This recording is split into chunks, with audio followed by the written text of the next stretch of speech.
Glória a Deus. Pode se sentar. A graça e a paz, meus irmãos. Que privilégio meu poder estar aqui com vocês. Acorrentados jamais. Gente, eu amo o nome dessa conferência. Acorrentados jamais.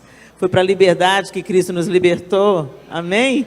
Então a gente deve permanecer firmes e não nos submeter novamente a julgo de servidão, como o apóstolo Paulo aconselha em uma das suas cartas. Muito bem, pessoal, eu queria que você, sem mais delongas, abrisse a sua Bíblia comigo em Êxodo capítulo 33.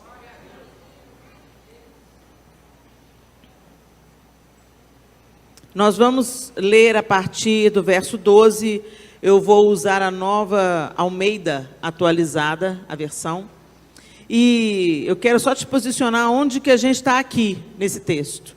Nós estamos logo depois que Moisés desce do Monte Sinai, onde ele foi buscar as leis, e ele encontra o povo que havia feito um ídolo, um bezerro de ouro, e adora o ídolo.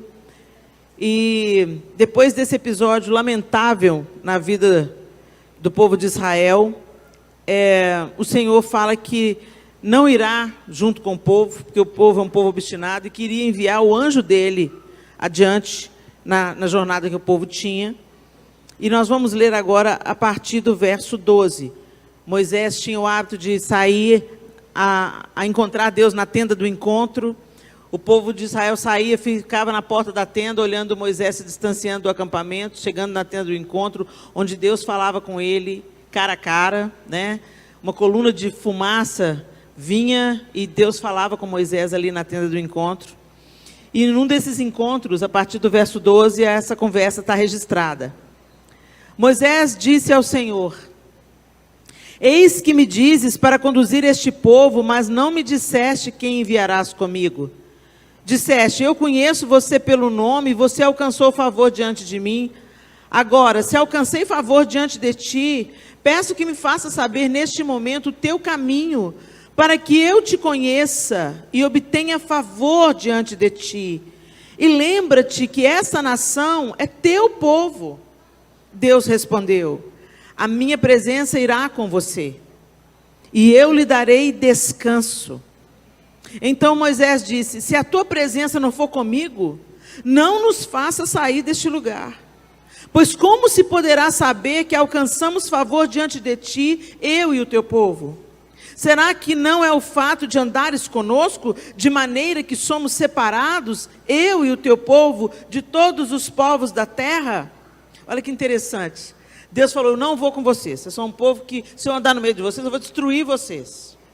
Aí se encontra com Moisés. E aqui Moisés, nessa conversa, gente, Moisés não está falando para o Senhor apenas como seu servo, mas está falando como seu amigo. Esse papo aqui é papo de amigo, gente. Quando você está persuadindo um amigo, tentando convencer um amigo, é isso que Moisés está falando aqui. Ele está sendo muito ousado em falar com Deus. Deus, eu sei que nós somos obstinados, eu sei que esse povo é duro de coração, mas se o Senhor não for com a gente está lascado. Se o Senhor não for com a gente não vai sair daqui. Porque o Senhor, é tudo sobre o Senhor. O Senhor, ele fala assim: se a sua presença não for comigo, não nos faça sair desse lugar, pois como se poderá saber que alcançamos favor diante de ti, eu e o teu povo? Será que não é o fato de andares conosco? O que faz diferença desse povo dos outros povos é que o Senhor anda junto. Se o Senhor não andar conosco, nós somos como qualquer outra pessoa, como qualquer outro povo, que não te conhece, que não te serve. Não somos como o povo que o Senhor arrancou com mão forte do Egito.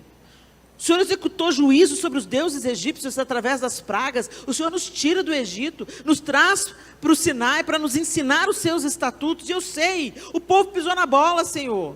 Mas se o Senhor não andar conosco, quem somos nós? E aí, nesse argumento, o Senhor vai falando com ele.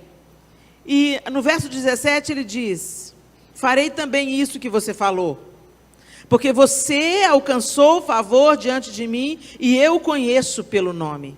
Então Moisés diz: peço que me mostres a tua glória. Quer dizer, ele já estava ousado.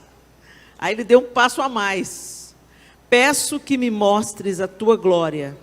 O Senhor respondeu: farei passar toda a minha bondade diante de você, e lhe proclamarei o nome do Senhor.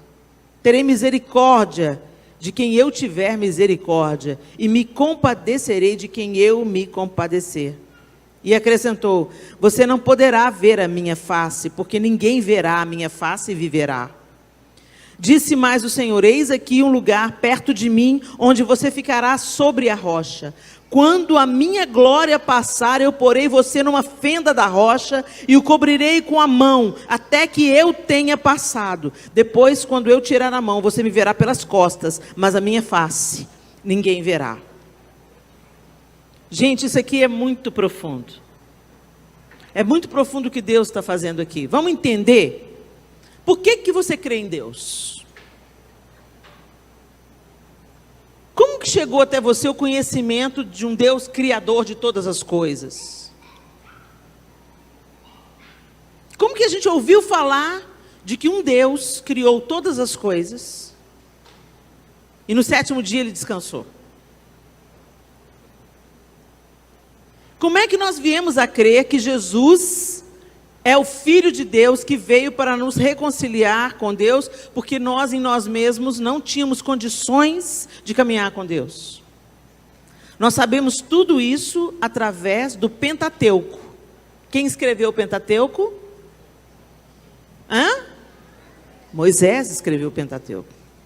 Então presta atenção, quando Moisés vai estar com o Senhor no Monte Sinai, e o Senhor começa a contar para Moisés os seus feitos, as suas obras, e o que ele deveria escrever nas tábuas da lei, o Senhor, ele fala com Moisés tudo o que aconteceu, ele conta para Moisés. Aí a gente entende o plano de Deus antes de Moisés ir lá libertar o povo do Egito. Você se lembra que Moisés foi colocado num cesto e foi parar na casa de Faraó? Por que ele foi parar na casa de Faraó? Se ele tivesse ficado no arraial hebreu, ele ia crescer como um escravo. Na casa de Faraó, ele cresceu como um príncipe, tendo acesso a toda a ciência e conhecimento dos egípcios. Então presta atenção, os egípcios eram elite de conhecimento daquele tempo. Até hoje, a gente vai nas pirâmides e fala: como é que esse povo fez isso sem guindaste? Quem que empilhou essas pedras? A gente chega, tem gente que fala que foram extraterrestres. Tamanha magnitude de uma pirâmide. E hoje a gente vê a velharia da pirâmide. Cada face da maior pirâmide, a de Quéops, era coberta de pedra preciosa, e o topo dela era de ouro maciço, 9 metros de ouro maciço. Você já pensou no esplendor? E era um túmulo. As pirâmides nada mais eram do que túmulos de reis. Então, quando você vê o papiro, como os egípcios criaram o papel, então você entende que ele foi levado para o palácio para aprender, para ser treinado para aquilo que Deus haveria de fazer através dele. Não apenas libertar o povo, seu povo do Egito. Deus já havia prometido isso 400 anos antes. Deus fala para Abraão: eu vou levantar através de você uma nação, depois essa nação vai habitar o Egito, e eles ficarão lá por 400 anos sendo escravizados, e depois eu vou tirá-los com mão forte do Egito. É desse povo que vai vir o Messias Redentor de toda a humanidade. Estou resumindo a história. E a palavra que nós lemos hoje, a gente entende que foi Deus que fez isso, foi porque Deus entregou essas escrituras e esses ensinamentos para Moisés. Então Moisés escreve Gênesis, Êxodo, Levítico e Números. Deuteronômio. 5 livros. E nesses livros você vê o caráter de Deus expresso, o que ele queria que o povo fizesse, como ele queria. Ele conta como tudo começou, ele conta como ele tirou o povo do Egito, ele conta como ele queria que o povo se comportasse, ele dá lei e estatutos para o povo, e ele chama o povo para o Sinai e se apresenta para o seu povo. O Deus de Abraão, Isaac e Jacó, agora vai ter que se apresentar para a descendência de Abraão, Isaac e Jacó, e diz: eu sou o Senhor, o teu Deus, que te tirou da terra do Egito. Não terás outros deuses diante de mim. Aí o que o povo faz? Faz um bezerro de ouro. O primeiro mandamento é: não terás outros deuses diante de mim. Mas Moisés demora. Deve ter morrido. Gente, a gente tem pressa de pôr outra coisa no lugar de Deus na nossa vida. Gente, o trono do coração humano nunca fica vazio. Se Deus não ocupar o centro da sua vida, outro Deus vai se assentar no trono do seu coração. A internet, a tecnologia, a ciência, o original de Adão. O pecado original é sexo, o pecado original foi comer da maçã, lenda. O pecado original foi a desobediência e o distanciamento do homem de Deus, querendo viver a sua própria maneira e confiando na sua própria força. E a consequência da queda está aí até hoje. Esse é o pecado original. A nossa obstinação e insistência em nos tornarmos independentes de Deus. Quando a serpente vem tentar a mulher, ele diz assim: mas como é que Deus falou? Que você vai ser morta se você comer do fruto do conhecimento. Presta atenção no nome do fruto. O fruto do conhecimento do bem e do mal. Mas é claro que você não vai morrer, você vai ser como Deus. O mesmo que levou Lúcifer à queda é o que ele sopra para a alma feminina no Éden. Vem, você pode ser Deus. E por que você quer ser Deus? Para não depender de Deus. Não existe relacionamento com Deus sem dependência dele. Se você está vivendo a sua fé independente, deixa eu te falar, você está vivendo para você mesmo, você construiu um Deus pessoal que você customizou. Esse não é o Deus verdadeiro. O Deus verdadeiro é para ser obedecido, confiantes de que Ele sabe o que está fazendo muito antes da gente existir, e depois que a gente virar poeira cósmica, Ele vai continuar sentado no trono, mandando em tudo. É simples assim.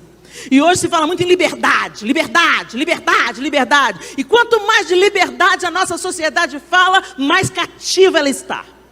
Porque não existe liberdade fora de Deus. Mas quando nós buscamos a glória de Deus, e não a glória de Deus para sermos notáveis, mas para sermos dependentes, aí tudo muda. Deus fala com Moisés assim: Moisés, você não dá conta de ver minha glória não.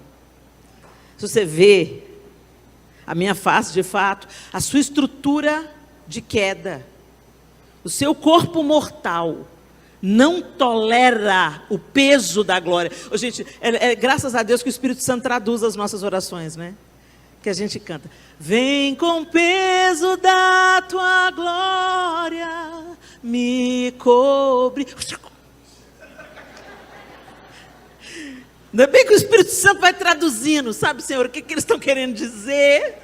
Sabe, Eterno, eles estão querendo dizer o seguinte: vem com o seu poder de me convencer, de me curar, de me tratar, vem me encher da sua presença. É isso que eles estão querendo dizer. Não vai com o peso da sua glória não, senão não sobra nada. A gente é como criança fazendo aqueles desenhos para o pai e para a mãe, sabe como? Chega os patos com um bico desse tamanho, as perninhas desse tamanho, né? Ou então com as pernas gigantes, o biquinho. É pato. Peixe, faz um rabisco. O que é isso, filho? Peixe. Às vezes é isso que o Espírito Santo tem que fazer. Sabe o que é? Eterno. Esse aqui é peixe. Por isso que o Espírito Santo faz as orações com gemidos inexprimíveis, porque nós ficamos limitados depois da queda. Graças a Deus ficamos limitados, porque com uma mente usando só 10% a gente está fazendo o estrago que a gente está fazendo. Imagina se a gente estivesse na plenitude do download da graça de Deus, da inteligência que Ele deu ao homem. A queda nos restringiu, graças a Deus por isso, porque restritos a gente está fazendo muito estrago. Agora, você já imaginou seu corpo glorificado? Recebendo o download de tudo. Nossa, vai ser lindo demais, hein? Mas como é que a gente chega lá? A gente chega lá atingindo um outro nível de glória, nos esvaziando. É tão lindo que Deus fala para Moisés: eu vou te colocar na fenda da rocha, eu vou te esconder, e eu vou colocar a minha mão sobre você, e eu vou passar diante de você com toda a minha bondade. Toda a minha bondade. A gente só está aqui, gente, porque o Senhor também tem nos escondido na fenda da rocha, que é Cristo, e passado diante de nós toda a sua bondade. É só a gente olhar para a cruz, que a gente vê expressa toda a bondade de Deus. E é pela cruz que nós nos relacionamos com Ele. É pela cruz, não pela nossa justiça ou pelas nossas obras. Aí eu quero que você vá comigo para outro texto, agora no Novo Testamento, 2 Coríntios 3. Antes de ler 2 Coríntios 3, você tem que saber que nessa segunda carta aos Coríntios, nós descobrimos que depois dos coríntios terem conhecido assim, alguns oradores eloquentes, uns caras bons no que estavam fazendo, mais ricos, mais eloquentes, eles passaram a desconsiderar o apóstolo Paulo. O apóstolo Paulo foi que apresentou o evangelho de Jesus Cristo aos coríntios, mas na segunda carta o apóstolo Paulo precisa descrever aos coríntios, porque os coríntios elegeram para si uns falsos apóstolos. E quem eram esses falsos apóstolos? Focados na sua própria glória e na sua própria virtude e poder. E aí a igreja de Coríntios começou a comparar o apóstolo Paulo, pobre, não muito eloquente. Como é que você sabe que ele não era eloquente? Porque o próprio Paulo fala isso em 2 Coríntios 11:6, ele diz assim: posso não ter a técnica de um grande orador, mas não me falta conhecimento. Deixamos isso bem claro a vocês de todas as formas possíveis. O que Paulo está falando? Eu não sou um grande orador, eu não sou eloquente, eu não faço vocês ficarem se sentindo flutuando, mas o que eu estou dizendo para vocês é a verdade, é o conhecimento da cruz de Cristo. Eu não estou pregando heresia e eu não estou pregando glória para mim mesmo. Então eu alerto a vocês contra esses grandes e falsos apóstolos que são eloquentes, que são ricos, mas estão pregando um outro evangelho. Mas ele está exortando os coríntios, porque os coríntios deixaram isso entrar no coração deles. Por que eles se impressionaram com a glória humana? Por que eles buscaram para si apóstolos mais ricos, mais poderosos, e abandonaram o ensino do apóstolo Paulo, que era verdadeiro? Gente, a gente faz isso até hoje, é ou não é? Parece um irmãozinho aqui, com pouca oratória, mas está falando o poder de Deus, está falando a palavra de Deus, está falando a verdade, não está pregando heresia, não está pregando coisas da sua opinião, da sua leitura pessoal, mas está pregando um evangelho simples e eficaz de Jesus Cristo. E a pessoa fala: o irmãozinho é bom, o irmãozinho é bom. Mas se chega alguém eloquente, bem vestido, bonito, rico e profeta, a igreja lota. Mas às vezes é falso profeta. E essa história da gente se iludir com aparência e título, importância humana e seguidor no Instagram, vem de longos tempos, antes mesmo do Instagram. A gente gosta de gente que se destaca, mas nem tudo que se destaca é Deus que está destacando, gente. Nem tudo que é levantado é Deus que levanta. E qual que é o farol que a gente tem para entender o que é falso e o que é verdadeiro? O que é vil e o que é precioso? A palavra de Deus. Se a palavra de Deus está sendo pregada genuinamente, se é um evangelho que te convida à morte de você mesmo, te convida à confiança plena no amor de Deus, te convida à esperança vindoura e não naquilo que o homem pode te proporcionar hoje, te convida a buscar mais o Senhor e não ficar massageando o seu ego. Eu podia falar aqui uma palavra: vem, Deus vai te encher de glória, de virtude, mas o filho dele, ele morreu na cruz. Quem gosta de glória e brilho é Satanás, porque sendo tudo, não foi o suficiente para ele, ele queria mais, queria ser como Deus. E Jesus fez o caminho contrário. Sendo Deus, não julgou que o ser igual a Deus deveria ser algo a que ele deveria pegar-se, mas antes a si mesmo se esvaziou, assumindo a forma de servo. E foi por isso que Deus o levantou soberanamente e lhe deu o nome que é sobre todo nome. Você quer glória, meu irmão? Desce. Busca a humildade de Cristo. Viva em obediência ao Senhor. Deixa Ele te esconder na fenda da rocha e passar diante de você toda a sua bondade. E foi nesse contexto dos falsos apóstolos, dos apóstolos superpoderosos, que o apóstolo Paulo escreve na segunda carta aos Coríntios, no capítulo 3. É uma carta até um pouco constrangedora e confrontadora. E eu vou ler rapidamente. Eu vou ler o capítulo todo, ele não é tão longo, fica comigo. Estamos começando outra vez a recomendar a nós mesmos. O apóstolo Paulo está falando com os irmãos da igreja em Corinto. Nós estamos começando a recomendar a nós mesmos. O que significa isso? Nós vamos confiar no elogio de uns para com os outros? Eu recomendo fulano, porque fulano é tão maravilhoso, tão rico, tão poderoso, se veste bem, tem uma bolsa de grife. Eu recomendo fulano, porque ele prega uma palavra poderosa, uma palavra que você sai animado. Sabe, uma palavra que você sai animado. Eu não estou aqui para se animar, meu irmão. Eu estou aqui para te exortar em amor, para que você viva uma vida abundante, e não porque você se torna um boneco de posto de gasolina. Você sai do culto assim, mas na quarta-feira você está assim, ó. A palavra de Deus te empodera mesmo. A palavra de Deus te levanta mesmo. E não só como boneco de neve, que é como boneco de posto. Você fica tudo inflado. Nossa, que palavra poderosa! Mas na quarta-feira você já está chutando o cachorro, brigando com a mulher, destratando os vizinhos. Isso não é poder de Deus. O poder de Deus muda a gente de dentro para fora. E apesar da gente estar todo o tempo esbarrando nas nossas dificuldades, a gente está caminhando de fé em fé, de glória em glória, até ser dia perfeito. Até aquele dia que nós o veremos face a face e seremos como Ele é. Estamos começando outra vez a recomendar a nós mesmos? Ou será que temos necessidade, como alguns, de entregar cartas de recomendação para vocês ou pedi-las a vocês? Vocês são a nossa carta, escrita em nosso coração, conhecida e lida por todos. Vocês manifestam que são carta de Cristo, produzida pelo nosso ministério, escrita não com tinta, mas com o Espírito do Deus vivo, não em tábuas de pedra, mas em tábuas de carne, isso é, nos corações. E é por meio de Cristo que temos tal confiança em Deus. Não que por nós mesmos sejamos capazes de pensar alguma coisa como se partisse de nós. Pelo contrário, a nossa capacidade vem de Deus, o qual nos capacitou para sermos ministros de uma nova aliança. Não da letra, mas do Espírito, porque a letra mata, mas o Espírito vivifica. Presta atenção, vou abrir um parênteses aqui, porque tem gente que até hoje não está sabendo o que isso está falando. Não é para demonizar a teologia, não, gente. Vai estudar a Bíblia, pelo amor de Deus. Porque senão qualquer falso ensino vai entrar como se fosse certo. O texto não está falando contra as Escrituras. Muito pelo contrário. Todo o tempo Jesus cita as Escrituras. Todo o tempo ele fala, conhecereis a verdade vos libertará. O ensino está sendo feito pelos apóstolos.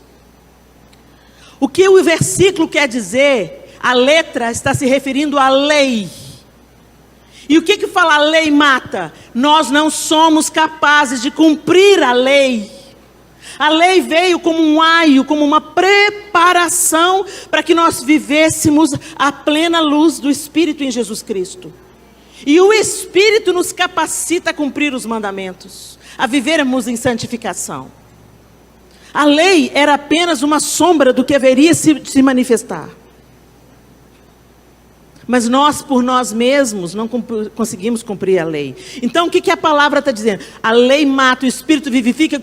O que está falando, gente? É que nós não somos capazes de sermos servos de Deus e aprovados por Deus nas nossas próprias condições. Nós não damos conta de cumprir a lei. Você anda certo um dia, anda certo 2 dias, anda certo 3 dias. Daqui 3 meses você chuta o balde numa situação séria, grave. O que está dentro vem para fora. Mas o Espírito vivifica. Ou seja, quando você anda com Cristo, o Senhor vai te mudando. Ele vai fazendo uma obra em você. À medida que você expõe a sua vida, o seu coração diante de Deus, à medida que você fala com Deus, como Moisés estava falando, quando você fala, Senhor, eu não quero isso em sua presença, Senhor, me mostra a sua glória, Senhor, eu quero ver a sua glória manifesta no meu caráter, eu quero mentir menos, eu quero adorar mais, eu quero ser menos fofoqueira, eu quero ser menos irado, eu quero ser mais cheio do Senhor. Quando você se expõe, quando você se arrepende, o Espírito de Deus faz essa obra em você. E nós somos salvos por causa da obra de Cristo, não por causa da nossa obra. Por isso que fala que Cristo cumpriu toda a lei. Agora, uma vez que ele cumpriu, então agora a gente não vive sem lei. A gente vive sem lei agora. O gospel sem lei. Não, gente, deixa eu falar. Se a lei era excelente, Jesus coloca um padrão mais elevado. Ele fala assim, se antes você adulterava, agora, só de você olhar, você adultera. Se você desejou, já adulterou. O Senhor sobe o padrão. E o que ele está dizendo? Para você se esforçar mais ainda? Não, para você depender mais ainda. Para você chegar mais perto, porque sozinho você não consegue. Por isso que ele diz, a letra mata, mas o Espírito vivifica. O Espírito te empodera, a graça te capacita a não viver mais escravo do pecado, do desejo, da vaidade da lei, porque a lei produzia vaidade. E produz até hoje. Minha saia é no joelho. Não sou como essas meninas que andam de mini saia. Olha o orgulho aí. Olha o bafo da falsa espiritualidade aí. Confiado na lei, irmã.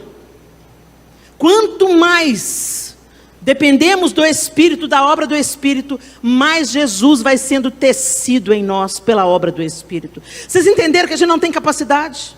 Que a nossa capacidade é nos arrepender e sossegar na obra que Deus quer fazer na nossa vida. É nos entregarmos nas mãos do oleiro e não ficar falando, eu quero uma asa maior, eu quero ser um vaso de prateleira mais alta, eu quero... Não. Eu quero ser o que o Senhor quer que eu seja. Eu me humilho diante do Senhor e eu me rendo diante do Senhor, porque sem o Senhor eu não posso fazer coisa alguma. Esse é um novo nível de glória. Esse é um novo nível de glória, a capacidade de se esvaziar. O nível mais poderoso de glória. Jesus dissipou toda a treva. Jesus nos reconciliou com Deus Pai. E Ele despojou os principados e potestades. Sabe o que é despojar? Tirar as armas. Despojou todo o principado e potestade na cruz do Calvário. E prometeu, eu ressuscitei, vocês vão ressuscitar também. Mas a gente se esqueceu da promessa. E a gente está buscando a glória humana. E aí, vamos continuar nesse capítulo, porque eu ainda não cheguei onde que eu quero aqui. É por meio de Cristo que temos tal confiança. Não é por nós mesmos que sejamos capazes. Verso 6, o qual nos capacitou para sermos ministros de uma nova aliança, não da letra, mas do Espírito, porque a letra mata, mas o Espírito vivifica. Porque foi Ele que nos convenceu da justiça, do pecado, do juízo. Foi Ele que te atraiu para estar aqui essa noite. É Ele que te produz arrependimento no coração. É Ele que revela a face amorosa de Deus para você, o Espírito. Por isso Ele vivifica. E se o ministério da morte, cravado em letras em pedras, se revestiu de glória, a ponto de os filhos de Israel não poderem fixar os olhos na face de Moisés, por causa da glória do seu rosto, ainda que fosse uma glória que estava desaparecendo, como não será de maior glória o ministério do Espírito? Olha o que ele está citando aqui, o que nós acabamos de ler lá em Êxodo. Moisés foi exposto à glória do Senhor. E o texto diz que o rosto de Moisés brilhava, a ponto dele ter que colocar um véu no rosto, porque o povo ficava aterrorizado com o brilho no rosto de Moisés. E se isso foi glorioso, Paulo está falando, muito mais gloriosa é a obra do Espírito em nós. E ele continua.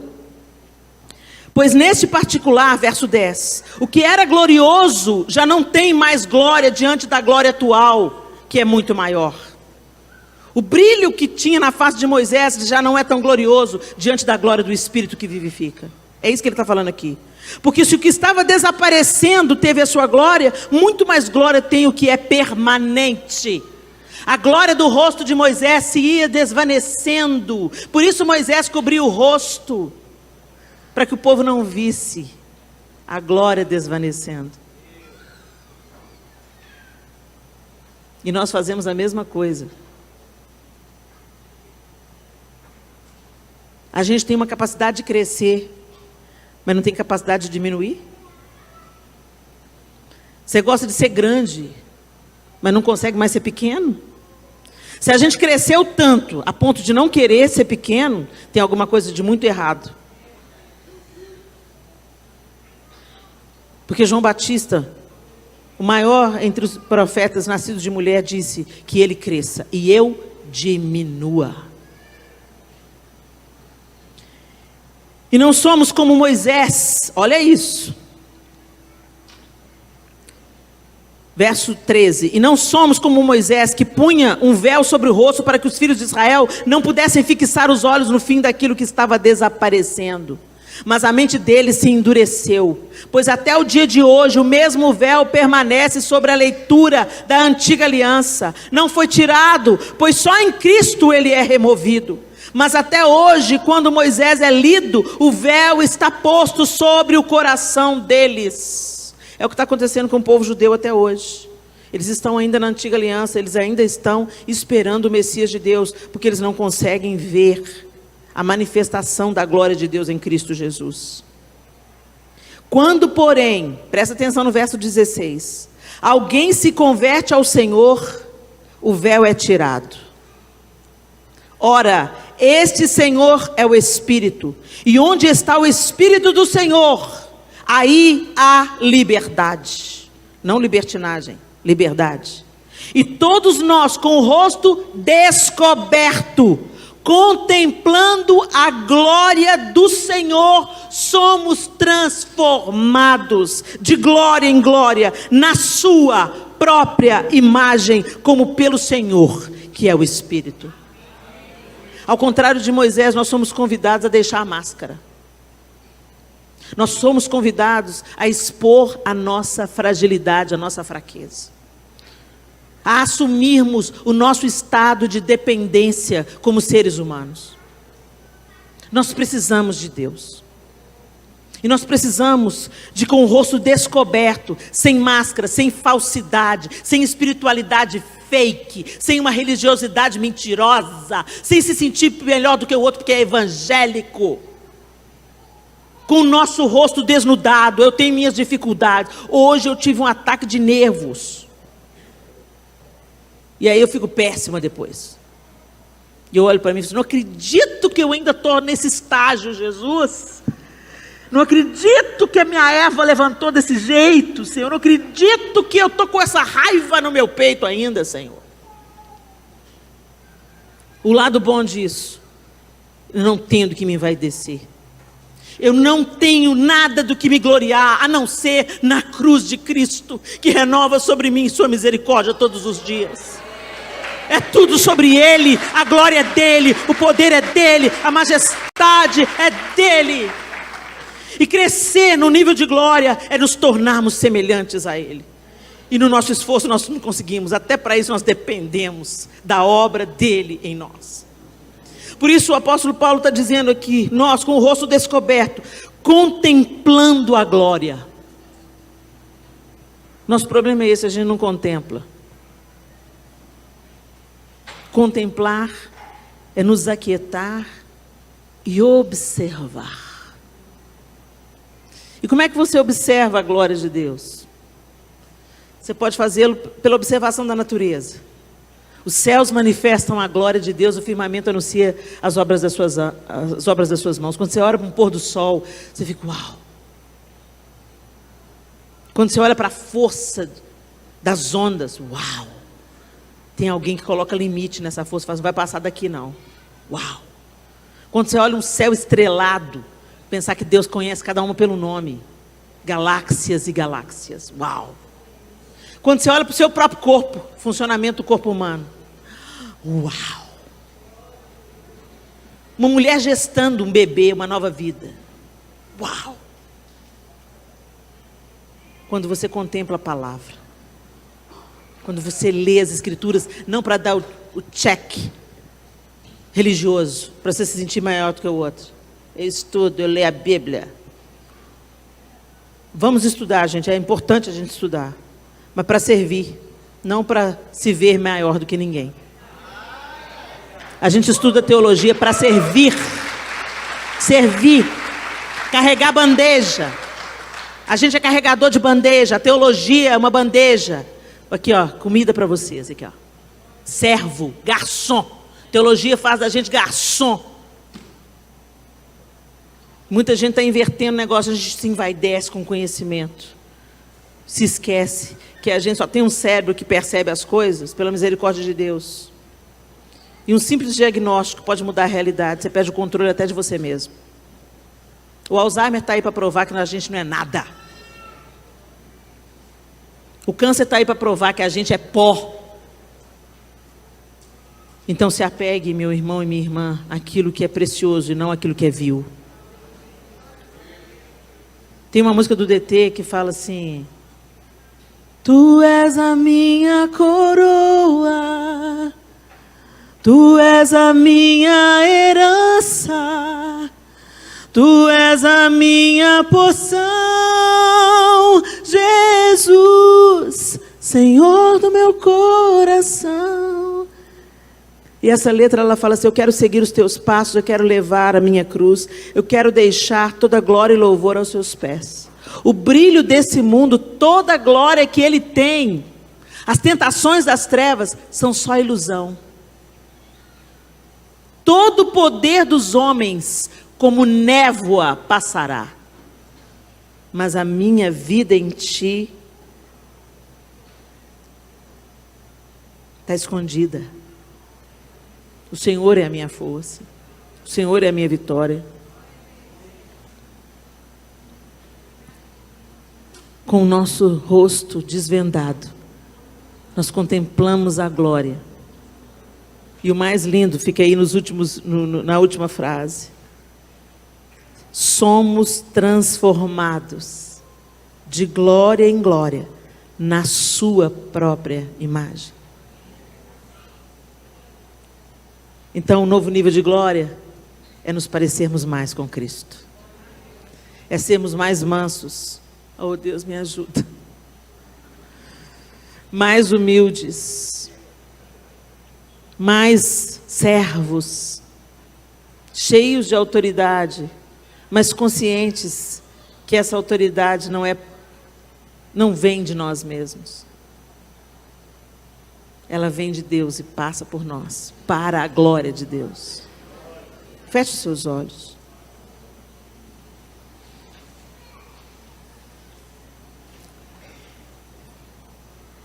O que você está buscando, meu irmão, minha irmã? Como nós gostamos da aprovação das pessoas. Quem não gosta? Nós não nascemos para ser rejeitados. O ser humano, ele tem necessidade de ser amado. Por isso Deus amou o mundo de tal maneira que deu o seu Filho unigênito. Para que esse amor nos curasse.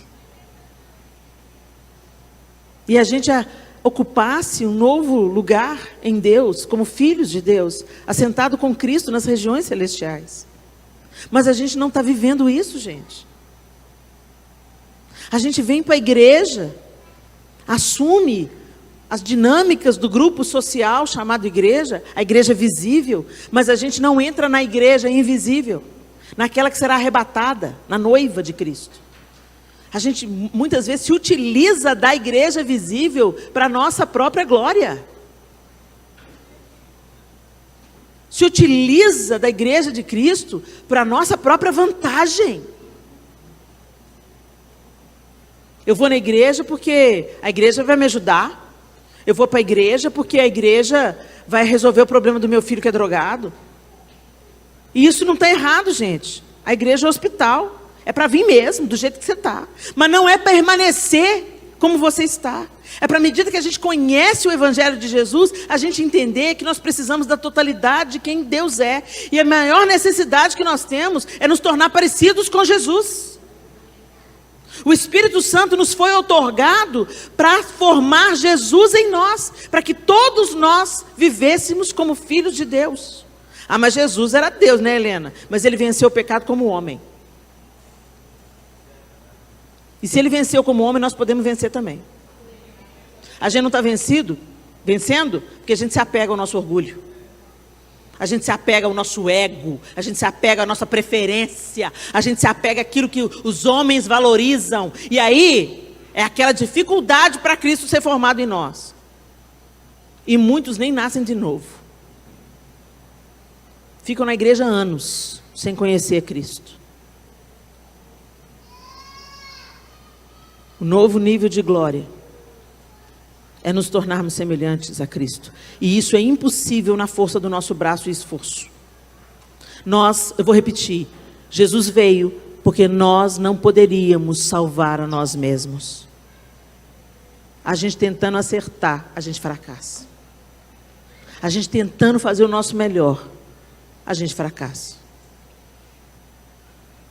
E a gente precisa de abaixar nossa bola e dizer para o Senhor: Senhor, eu quero um novo nível de glória.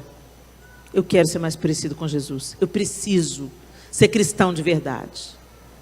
Eu preciso ser uma manifestação da tua face nesse mundo. Eu preciso ser uma manifestação dos seus braços, das suas mãos. Eu preciso de fato ser corpo do Senhor e me importar com aquilo que toca o seu coração. Nós somos cristãos, mas não estamos nem aí para as crianças que estão sendo dizimadas com falsas ideologias, que estão sendo abusadas sexualmente, às vezes dentro do seio da própria família. Não vou denunciar porque eu vou criar um problema, e você consente com o abuso, quando você não é o abusador. Deus tenha misericórdia. A dignidade de uma nação está diretamente ligada, proporcionalmente ligada a como a infância é cuidada. Nossas crianças estão sendo abandonadas, escravizadas, prostituídas, molestadas sexualmente e emocionalmente, acorrentadas dentro de potes e de baldes. E quando a gente fala de que a gente precisa de ajudar as crianças, que a gente precisa de fazer alguma coisa, e que a gente vai fazer um programa na igreja para ajudar os pais a discipularem seus filhos, aparece meia dúzia de gato pingado. Mas se vem um cantor pop, lota, tem gente saindo pelo ladrão. Que evangelho é esse? Que não se importa com o que Deus se importa, que não pulsa na mesma frequência do eterno, que aplaude agora. Tem muito pop gospel. Tem muito pop gospel porque tem culto a eles. Tem plateia para eles.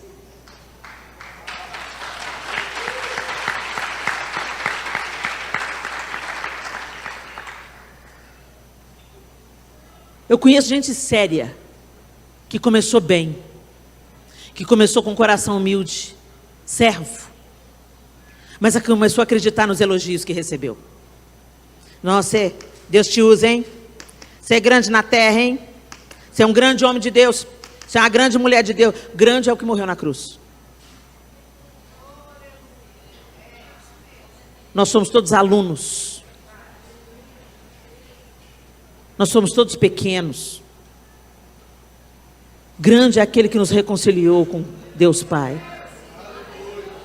Grande é aquele que derramou o sangue. Grande é aquele que renova sobre nós as misericórdias todas as manhãs. Grande é o Senhor. Nós somos servos. Mas Satanás continua enchendo a nossa alma de engano e nos seduzindo. Serás como Deus. Eu quero ser como Deus. Na humildade, na paciência, na mansidão, no amor. Queira ser a Deus, queira ser como Deus, no que a gente precisa ser como Deus. Porque o que desejou ser como Deus na sua glória e poder, terminou como Satanás.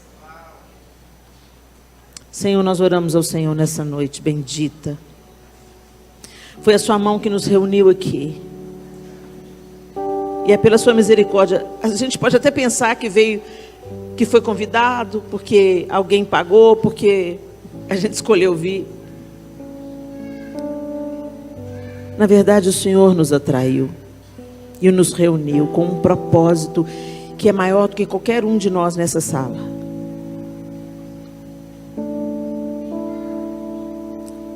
Nós não queremos usar véus no rosto, Senhor, para fazer as pessoas acreditarem que a gente é mais espiritual do que a gente realmente é. Mas queremos caminhar diante do Senhor, como o apóstolo diz, com o rosto sem venda, sem máscara, para que todos vejam a obra que o Senhor está fazendo em nós, imperfeitos, mas contemplando a sua glória e virtude, até que Cristo seja formado em nós. Nos afasta da hipocrisia, Senhor. Nos afasta da falsa espiritualidade. E nos afasta de buscarmos a nossa própria glória e promoção do nosso próprio nome. Nos perdoa. E ajusta o nosso coração ao teu coração. Nos faz amar o que o Senhor ama. Nos faz enxergar o que o Senhor enxerga. E nos leva a sermos resposta nessa geração, como Jesus é resposta para nós todos os dias. Toma nossa vida, Senhor, nosso coração, nossa casa, nossa família. E na nossa limitação e imperfeição, manifesta a tua glória, poder e virtude. Para que todos saibam que somos vasos de barro, mas que o tesouro que carregamos é o Senhor. Para que a excelência do poder seja do Senhor e não nós. Nos perdoa a vaidade, nos perdoa as disputas, nos perdoa, Senhor, os projetos de conquista pessoais, a construção de impérios ao invés de cooperação com o reino. Nos ensina, Espírito de Deus, que pelo teu poder sejamos convencidos e que enxerguemos virtude e valor onde ela realmente está e não nos status que o mundo dá. Em nome de Jesus nós oramos. Amém e amém. Glória a Deus.